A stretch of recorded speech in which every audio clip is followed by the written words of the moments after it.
Students, आज मैं आपको बताऊंगी कि परिमेय संख्याओं के गुण क्या है। परिमेय संख्याओं के ऊपर ये मेरी दूसरी वीडियो है। पहली वीडियो में मैंने आपको बताया था कि परिमेय संख्याएं क्या होती हैं। तो परिमेय संख्याओं के गुण, पहला गुण हमारा क्या है कि दो परिमेय संख्याएं p/q और r/s तुल्य कहे जाएंगे यदि p गुना में s बराबर r गुना में q। ऐसे समझ में नहीं आएगा कि एग्जाम्पल के द्वारा इसको समझते हैं। हमने दो परिमेय संख्याएं ले ली, एक परिमेय संख्या ले ली मैंने 3/5 और दूसरी परिमेय संख्या ले ली मैंने 9/15। तो क्या ये तुल्य है, यानी क्या ये बराबर है? तो मान ली ये वाली परिमेय संख्या तो होगी p/q और ये वाली परिमेय संख्या है मेरी r/s। तो मैंने क्या बताया था, p गुना में s, यानी इसका हमारा क्या है अंश और दूसरे वाली का क्या है हमारा हर, और इस वाले का अंश और उस वाले का क्या है हर। इनके आपस में हमने गुना की, 3 की 15 से गुना की और 5 की हमने 9 से गुना की। तो 15 की 3 से गुना करी 45 और 9 की 5 से गुना की 45। तो दोनों हमारी गुना क्या आई, बराबर आई।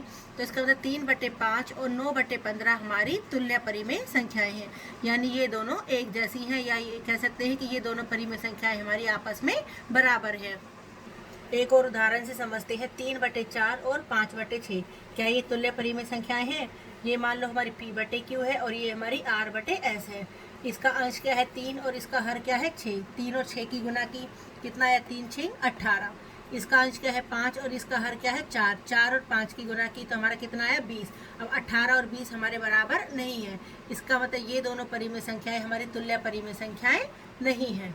दूसरा नियम क्या कहते हैं, यदि p/q एक परिमेय संख्या है और m कोई पूर्णांक है जो 0 नहीं है।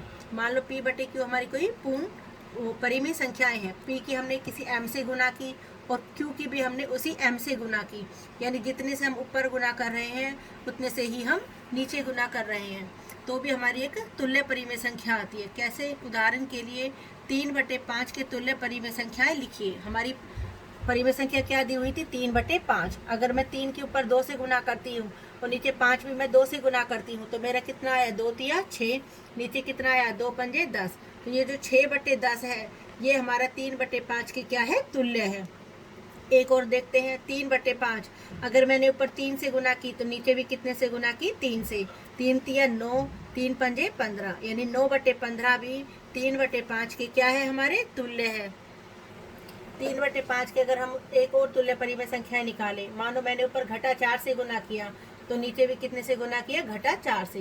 तो 4 की 3 से गुना की 12, घटा का 12 आ गया। 4 की 5 से गुना की 4 पंजे 20, घटा 20। तो घटा 12/20, ये भी क्या है, 3/5 के तुल्य है। मैंने पहले ही कहा था m कोई पूर्णांक है, तो m जमा का भी हो सकता है और घटा का भी हो सकता है, लेकिन बस हमें 0 नहीं लेना, यानी हम ऊपर नीचे जिससे भी गुना करें वो अंक कैसा होना चाहिए, एक जैसा होना चाहिए, लेकिन जमा या घटा कोई भी वो चल जाएगा।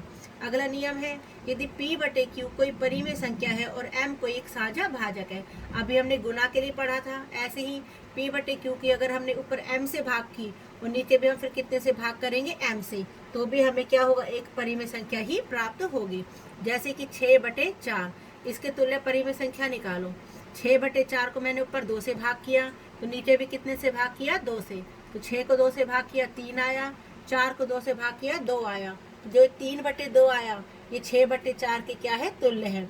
ऐसे भी पूछा जा सकता है क्वेश्चन, घटा 21/49 को एक ऐसी परिमेय संख्या के रूप में लिखिए जिसमें हर 7 हो। घटा 21/49 को लिखना था, अब हमें हर क्या दे रखा है, 7, तो हमें क्या निकालना है, उसका अंश। अब ये 7 कैसे आया होगा, 49 की हमने कितने से भाग की होगी कि हमें 7 मिला, तो 49 की हमने 7 से भाग की। अगर नीचे हमने 7 से भाग की तो ऊपर भी हमें कितने से भाग करनी होगी, 7 से। तो घटा 21 की हमने 7 से भाग की तो 7 तिया 21, घटा का हमारा कितना आ गया, 3। तो हमारी वो भिन्न या हमारा रैशनल नंबर वो परिमेय संख्या हमें क्या मिली, घटा 3/7। ये घटा 3/7 हमारा घटा 21/49 की क्या है, तुल्य है। नीचे अगर 7 से भाग किया है तो ऊपर भी हमें 7 से ही भाग करनी होगी। Thank you.